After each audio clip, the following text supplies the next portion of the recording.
Welcome everyone to another episode of Get Tech Smart, where we talk about all things techie happening right here in New Hampshire. And we all remember COVID, right? Like, I don't think that's a pandemic that we'll ever forget. But one of the things that I keep talking about is just all these emerging technologies and just ways of working that have shifted. But I'm wondering if you know about virtual assistants. This is like the big buzzword that I'm hearing all over social media. And we're gonna talk about that today. Welcome, one of my friends, Courtney Daniels. And you are actually a virtual assistant. Yes. So I'm really excited to kind of dive in and to understand why being a virtual assistant is an option, or actually I should say getting a virtual assistant is an option now for small business owners. Actually, you know what? It doesn't matter the size of the organization, right? So let's start with the basics. Yeah. First, before we get in that, how did you get into this world of being a virtual assistant? Yeah, sure. I feel like I've had like a head start just based on my background becoming a personal assistant. So I started out as a celebrity personal assistant, working with high profile clients. Oh, wait a minute. Can we name people? Maybe. But, you know, a couple of the people that I work for, they're well known in the industry. And so just working for them and managing their lives day to day and in and out and running errands. So it involved computer work. It involved structure. It involved time management and making sure that you were on top. And no 2 days were the same. So you had to go in, making sure that you had resources and just being resourceful. And I always joke about you can never tell them no. So I couldn't come back and say, hey, I couldn't find this or I couldn't find that. So you had to figure it out. Just being in that industry, and then as you said, how COVID came about, I felt like, hey, you know what? I'm already doing this now. I'm doing less of the errand running, less of the in-home management, and just doing it from the computer. Right. I mean, because at the end of the day, you can still kind of run the errands, but virtually, right? Because now we got the Uber and all these other delivery services that have really kind of spiked and boomed during COVID. Yeah. But let's talk a little bit deeper about what that involves, right? Because right now, you know, there's this big, huge debate, you know, in-person, remote, right? And the statistics are showing that remote is going to win, right? The future of work, you know, we're constantly becoming more digital, more online. So I would imagine that when you're offering virtual assistant services, you've got to be really kind of up to date with emerging technology, specifically software. Absolutely. You have to know what is out there, and just having that in your kind of like your think bank. So when you do meet new clients, they may want different things. Every client that you meet is not going to want the same thing. Some of them, they're going to want to have email management. So what systems do I have and I use that'll help me work with email management and be efficient and be able to streamline that. Some clients, they're wanting to have content management where you're just posting blogs once a week or twice a week, and you have to have that type of software where you may be able to kind of automate it, you know? And you have clients that are wanting project management, that, you know, they have their workshops once a year. They need help with soliciting speakers and getting their headshots, bios. Once you have all that, now you have to stay in touch with them and provide them with questions that they may be asked that day during the workshop, the expectations.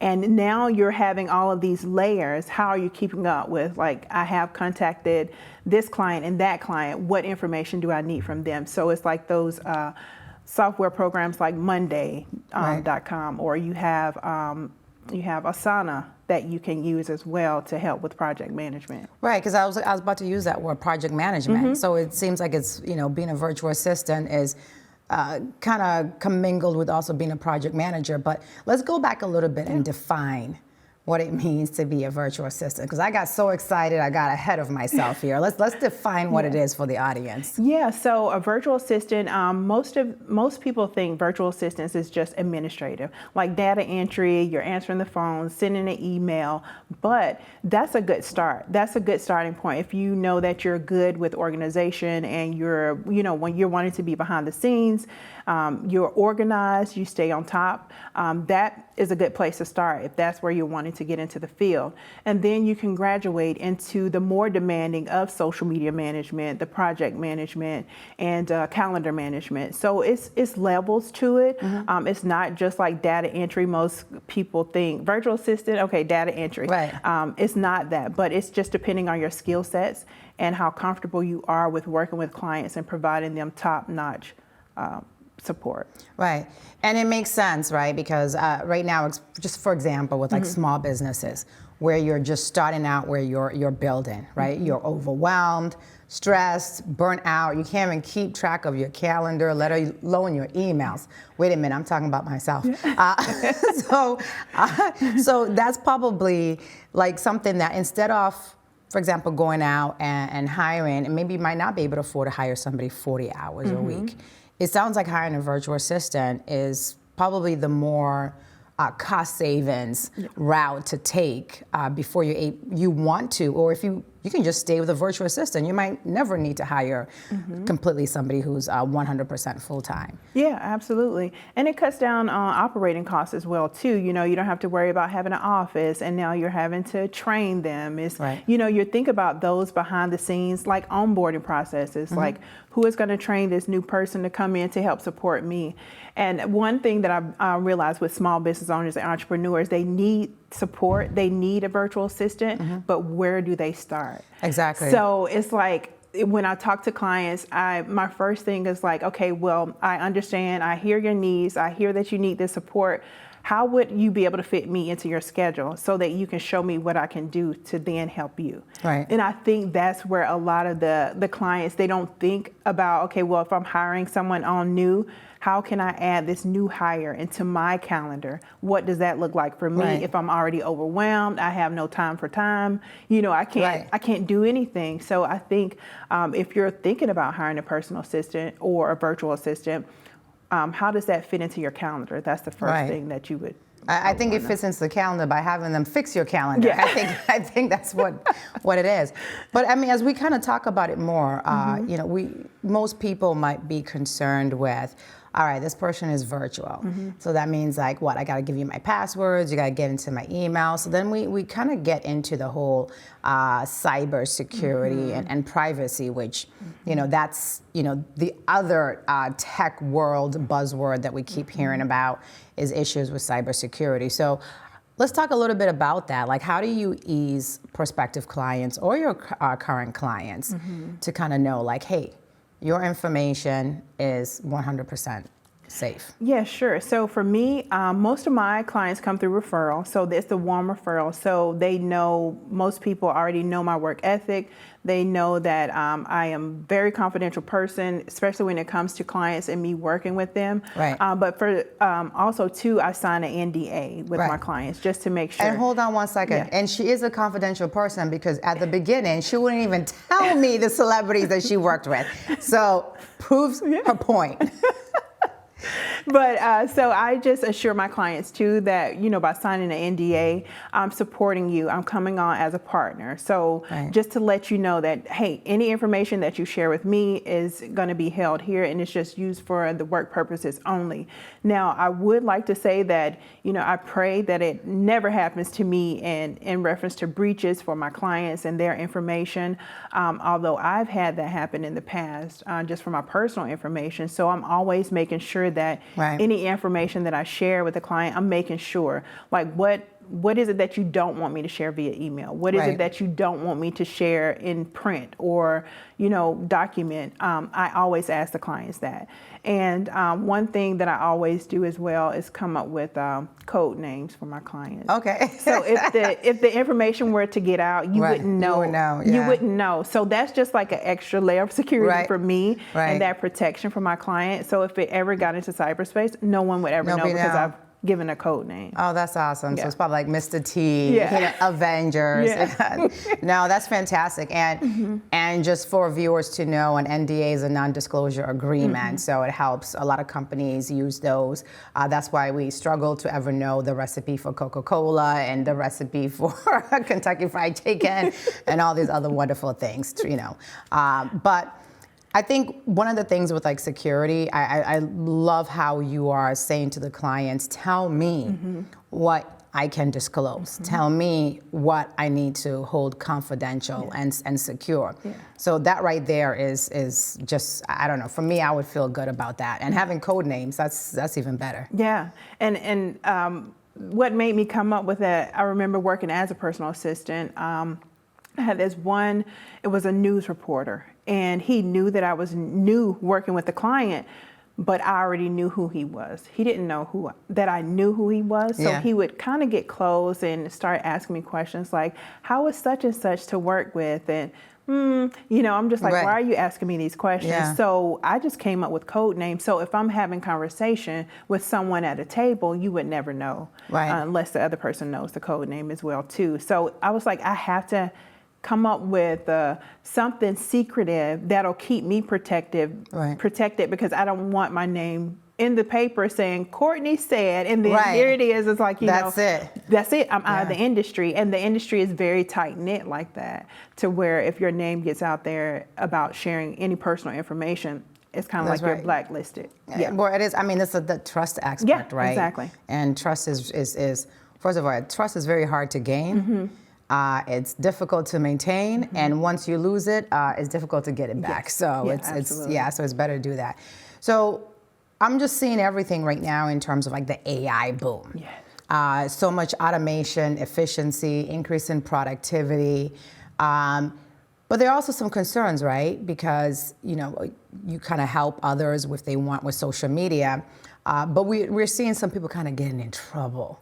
Because, ChatGPT, for example, has some hallucinations, AKA lies a little bit.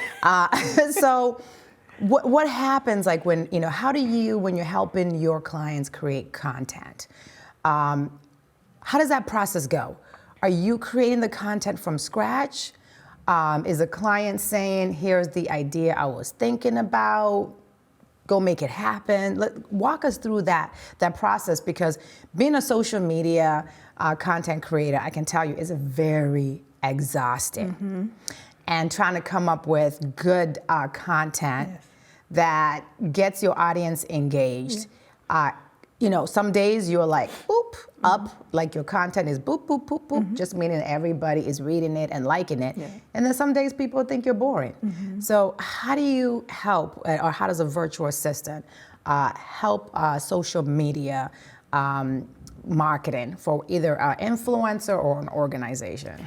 Yeah, sure. So last week I attended a workshop at UNH on AI and what it was about, because I wanted to learn more about it. I knew about ChatGPT and I looked at a couple YouTube videos just to see what it was about. And I, signed up for an account and I've used it. And the information that I, put in the prompts, and I'm just like, that's not what I asked for. So I was kind of hesitant. I'm still kind of hesitant, but after the workshop, I learned a lot more where you can put in the right prompts. You have to know what to ask, and it gives you an idea of where to go. And I think that part is very helpful, and not to sound like robotic or routine. You have to put your own voice in it. And I think the idea creation that it comes up with, that it generates, it kind of makes you think about things as well too, like, oh, okay, I didn't think about that. Exactly, Right, so I think it's helpful in that aspect. In reference to clients and their content, I have the client to provide me with the content. Now I have created like little blurbs or things like that for like Instagram post or Facebook, but for the most part, if they're wanting to do the blogs, I want them to provide that content to me. However, I do know ChatGPT is very big in marketing, but in the marketing industry, and one of the attendees at the workshop, that's what she said. She was like, I use ChatGPT for my blogs, for all of my social media postings and things like that. So I'm still kind of getting familiar with it, only because I don't want to sound like robotic. Right. I want to still have my authentic voice in the information that I'm posting out. Right. Yeah. And right now there's so many other content creator AI tools that are out there. Right now, my company is part of the Techstars and Cox Enterprise Atlanta. So shout out everybody. And in this program, there is a company called Super Copy AI. And I've been playing around with it. And what I kind of like about that one is more about the persona. You tell it, like, hey, this is my company website. This is, essentially my industry, my persona. And then it will kind of come up with like 3 personas for you. Meaning like, oh, you're targeting, let's say athletes, or, you're targeting actresses. So it builds the personas for you and you pick what the persona is. So if you are targeting, athletes, then it'll make sure that when it's generating the content for you, it's designated towards athletes. Right. However, you still have to prompt it, right? And that's the key with these tools, is like what you tell it to do and the questions that you ask it to get the benefits off it. So yeah, I'm seeing more tools coming out that are now going to be like, speak in a passionate, loving voice, or or tone, So it's the opportunities are endless with technology. It is right now, and I learned also in this workshop as well. Shout out to UNH, that was a great workshop. That you can change your voice, like you can clone your voice, which is very scary. So I'm just like, okay, I don't know if I want to get to that level as of yet, but it's a lot of options. It's a lot of ways that you can use it to help streamline actions and automate actions behind the scene. So I think it's helpful for that in reference to the AI and ChatGPT. But I'm still, trying to get familiar with it and feel comfortable with using it in my business. Yeah. So what type of tech tools do you tend to leverage right now on a daily basis? Like, what would you say are the top that you seem like you use habitually with your clients? Yes. My go-to is Google. Yeah, I know. My go-to. They're like the global market Yes, I leader. love everything Google, the Google Drive, Google Forms, Google folders, everything Google, and that's what I use. Even Google Meet, I'll use that over Zoom. Okay. Because it's right there. Everything is right there. That is true. Yes. In reference to like invoicing and like a CRM system, I use HoneyBook. Okay. That's kind of like a 17 hats where you can put all your clients' information in. You can do all your emails, your invoicing, everything is like in one spot, and like project-based too. So you can say, hey, the client has a project 2023. This is what I worked on 2023 and going into 2024. So you can name your projects. I like that. Yeah. Another one I use is Canva. Yeah, I enjoy Canva. That is my number one platform. Yes, I love Canva, and just being able to design and see inspired designs that are there. Another one that I use is those are the ones that I use. Those are the top ones? Yeah. Google. And you prefer what is it, HoneyLove? HoneyBook. I don't know why I said HoneyLove. It sounded better. Yeah. You prefer that to HubSpot, for example? Yes, I do. Only because I'm an affiliate for HoneyBook. Well, that makes sense. Yes, so I do enjoy that, and everything is just right there. Right. It's like you can automate it, and I don't have to worry about when someone sends me an email, everything is taken care of. And I think that's the good part of finding those CRM systems that provide that automation. You don't have to, we set it up one time, and then you're good to go. Yeah. Time saving. In helping organizations and other small business owners, what are you seeing in terms of inefficiency? Like, what really do you come in and help kind of, essentially, for lack of a better word, make better? Because I know sometimes, like, especially with small businesses when they're first started, they might not know all the tools and efficient ways of whatever, whether it's, keeping up with invoices, collecting money, for example, or just managing their calendar, heck, just managing their emails. What do you think is like one of the most inefficient methodologies, I guess, that people fail to really tackle? It's managing emails. That's the first thing, because that's where a lot of people communicate. It's like, send me an email, give me your email address, let's exchange emails. So now that I have all these emails that are coming in on a daily basis, it's like, how do I keep up? In addition to keeping up with anything outside of email, like going to my meetings, you're training staff, you're trying to make sure that you have your events that are coming up.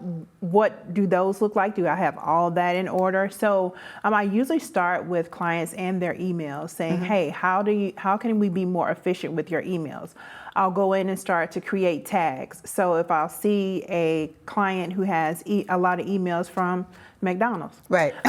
So I'll go in, now I tag those emails from McDonald's and I'll color code it. So now McDonald's is now red. Then I'll go and say, hey, you have a lot of emails coming from Burger King. Right. Now I'll go color code that and tag it. So now when the client is looking at their emails, if they begin to associate the red with McDonald's, the green with Burger King, and now I know immediately what I'm looking for. If I'm looking for an email from McDonald's, I'm looking for everything that's red. Yeah. So I think just working with that, just those small things help to make a difference when I'm looking and I'm not just searching like, if you've ever had that feeling, I just saw this email like yesterday. Oh. That's me every day. That was me last night. And I was like, okay, I'm shutting off the computer. I'll look for it tomorrow. Yes, absolutely. So when you're able to tag those and put filters on the emails, I think it's a time saver for the client. Right. What you say is, you make so many great points, because I start out like really good. I'm like, I'm going to create the folder and I'm going to file. But then it's like when you're busy and you're just getting hit by email after email, you start being like, oh my God, forget it. I'm just going to keep everything in this inbox. I'll look at it later.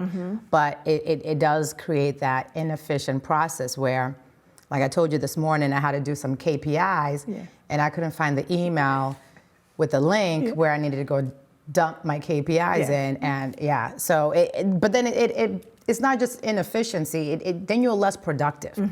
Because the time I'm going to spend looking for that email, I could have already completed another task. Yes. So that's the things that people need to be aware of.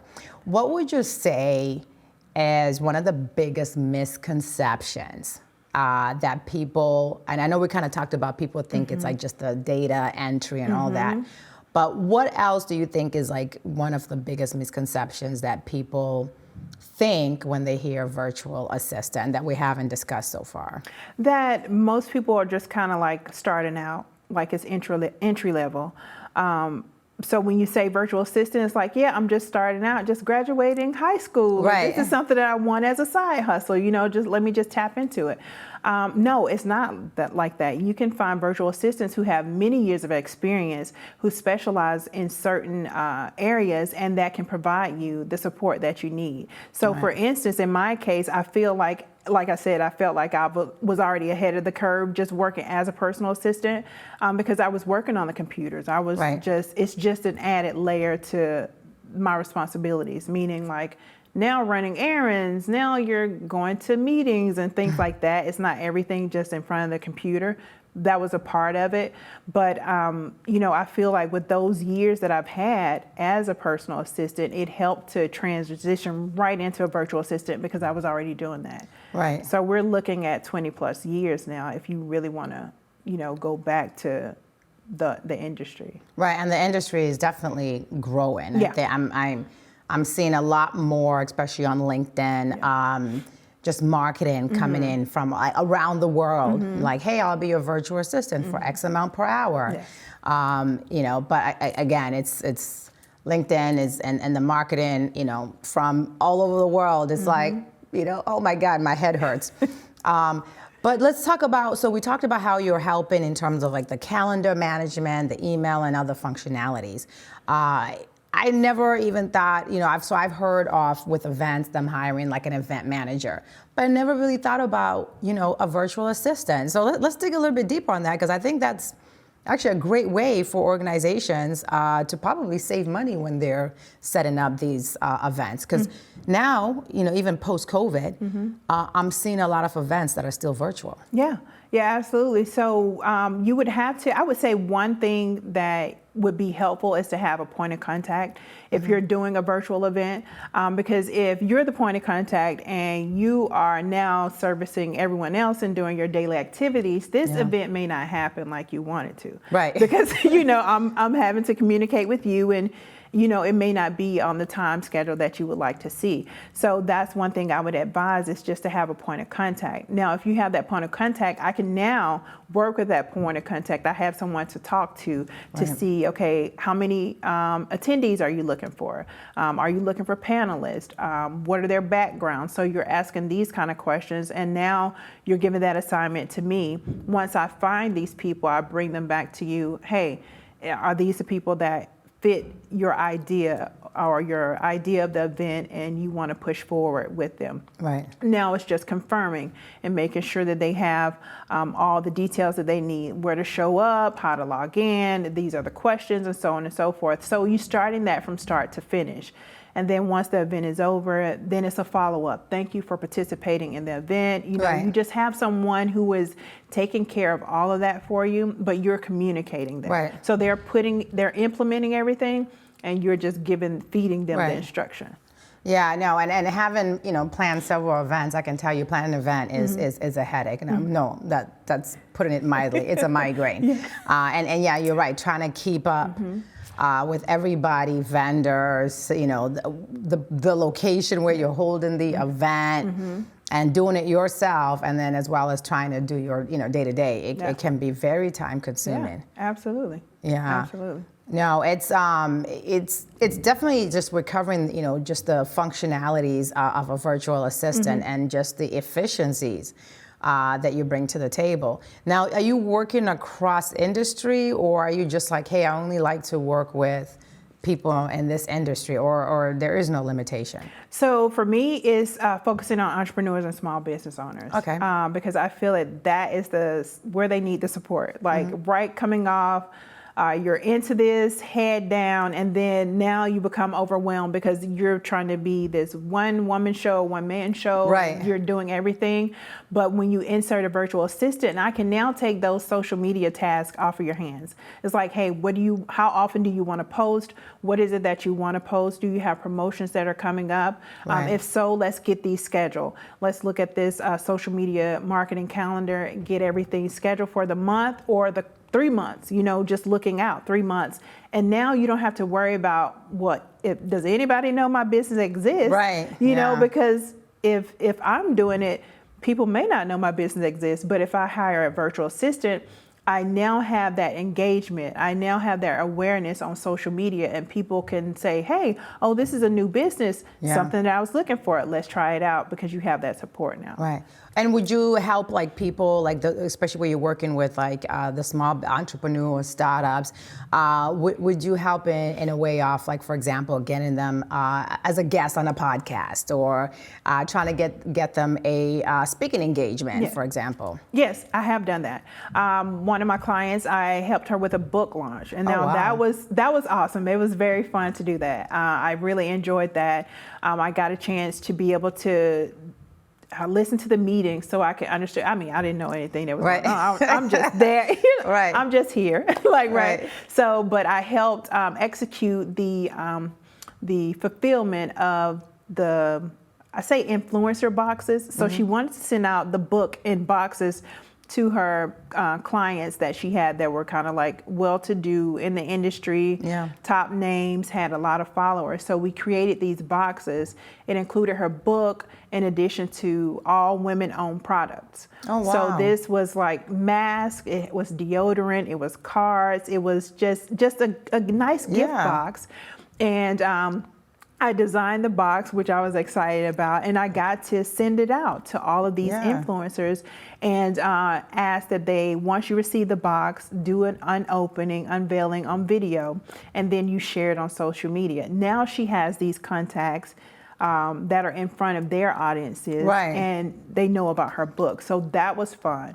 Yeah. To be able to fulfill that. So do you find that, based on what you just shared there, that as a virtual assistant, that you also have to be good at networking and building your contacts that way? If you have that situation where, I come to you and I'm like, hey, I really need you to promote, I have this event going on, that now you can leverage your network and help, spread the message. Yes, I think just being a personal assistant, you have to have resources, and that is the one thing I say that I've carried out throughout, is just making sure I have resources. And if I can't find the resource that I need, I make sure I try to find it, and I'm not going to say that I have all the answers. I don't have all the answers, but if I can't find it, I will definitely make sure to let you know that, hey, if I can't do it here, let me refer you to someone else. But I think building your network in all different arenas, because you just never know when you may need someone, and whatever that client may be needing.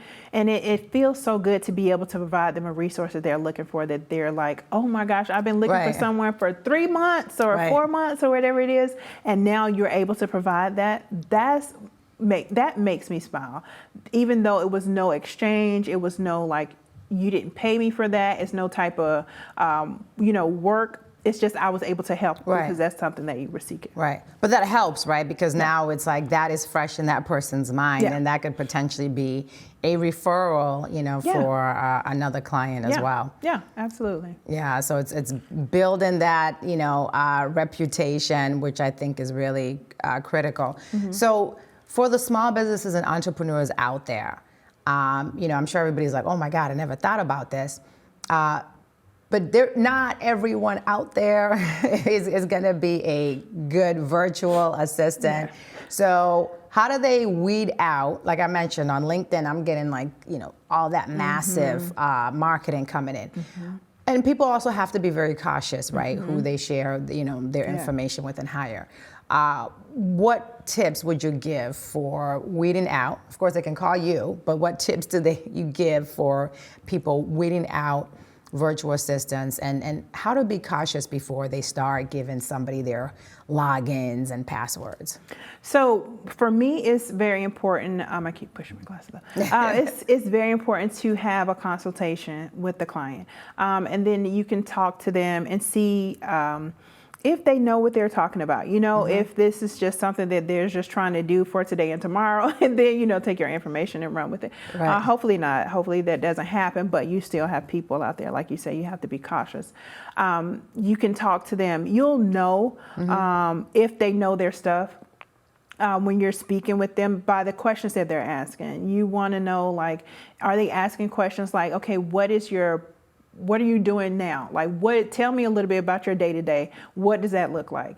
And where are you finding that you spend most of your time? Is it with your calendar? Is it in your email? Is it on the phone? Is it creating presentations? So those now I'm able to pinpoint, okay, well, now if you say email, I know that may go to the top of my list. So at the end of our call, when I summarize everything, I know that your pain point is one, email, because that's where you spend most of your time. Right. So how can I help you with that? So they're listening to you, but you want it to be a back and forth conversation, and feel confident that, hey, you know what, they're listening to what I'm saying, and probably just providing you little solutions without even working with you. Like, hey, okay, well, if you're in your email every day, have you put a timer in your phone or calendar? Maybe say, I'll spend an hour on my emails. That's it. When this timer goes off, I need to move on to the next task. Yeah. So if they're back and forth and providing you that may be somebody you may want to move to the next step with.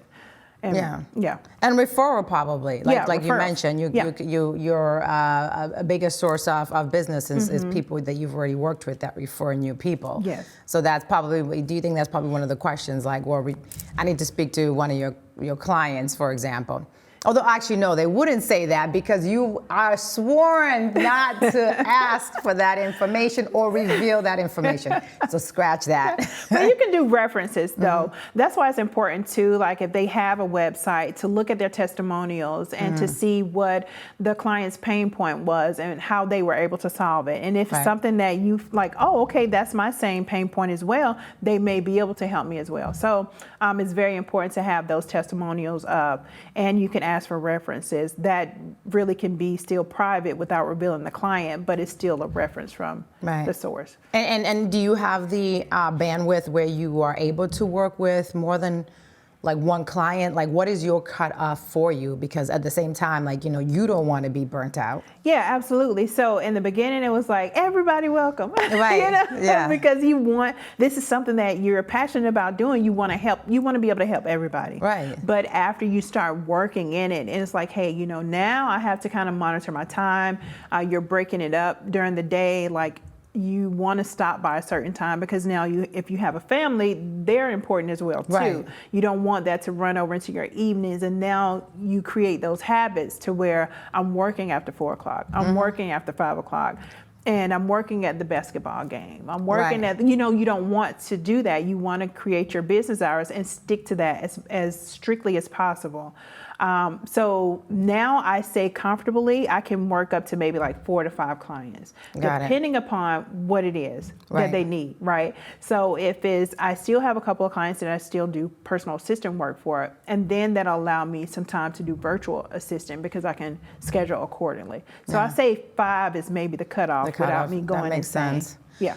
And creating those boundaries is so true because I can't tell you how many times I'm, you know, at 8 o'clock, I'm finally like, okay, I need to, you know, it's time to put the little one to bed, bath time. It's hard to shut off. You just want to keep going. So I love the fact that you're like, you got to create those boundaries. Yes, and I actually started to put my hours in my email signature. So if a client was to respond to me and they see my hours and it's after 4 o'clock, they know it'll go to the next business day. Right. And that's very important too, but especially with working with virtual assistants. Now that may be a misconception that most people think virtual assistants, if I send you an email at 8 o'clock, you're supposed to answer it. So you're not available 24/7. Yes. So you got to listen to that. Yes. So we have hours as well too, because it's like our work. This is our business, and we want to operate it accordingly. So we still, you know, need that downtime to like recoup or whatever we need to do. So the hours are cut off. You'll get your replies the next business day if it's after 4 or 5 o'clock. And I'm happy you brought that up because for anybody who might be like, ooh, I can make a career out of this, I guess you also have to be careful and know your client's time zone. Yes. Because you could have someone who, you know, it's their morning is, you know, your bedtime, and, you know, you've got to make a decision. Is that a gig that I want to take? Absolutely. And that's a great point that you point out, because you have the time difference. And that's another question you want to ask as well too. What time zone? And this will happen in the consultation. Like, you got to back it up when you talk to them. Like, what time zone are you in? Or you can work it out to where ask if they expect you to work in their time zone, or are these projects that can be worked on during my time zone or don't have a cutoff. So it could work out as long as you're asking those clarifying questions. No, that's a good point. Yeah, because I've sometimes had to schedule meetings with people and they're like in the UK, and it's like, or maybe it's like I had a conversation with somebody and they're like in Africa, and it's like a whole, or Australia. You know, I just moderated an event last week, and it was like 12 a.m. for 2 of the speakers that were in the event. So yeah, as soon as their part was done, they're like, good night. Yes. See you guys later.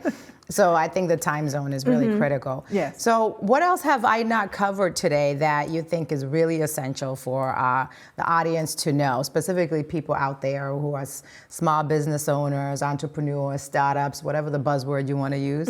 Yeah, sure. So for virtual assistants, it's just that, virtual. So any communications most of the time that you're going to have with the client or the virtual assistant is going to be via email or you may set up Zoom calls. Now the Zoom calls will be based on what they're offering. So if this virtual assistant is offering Zoom calls once a week just for follow-up, then that's the expectation.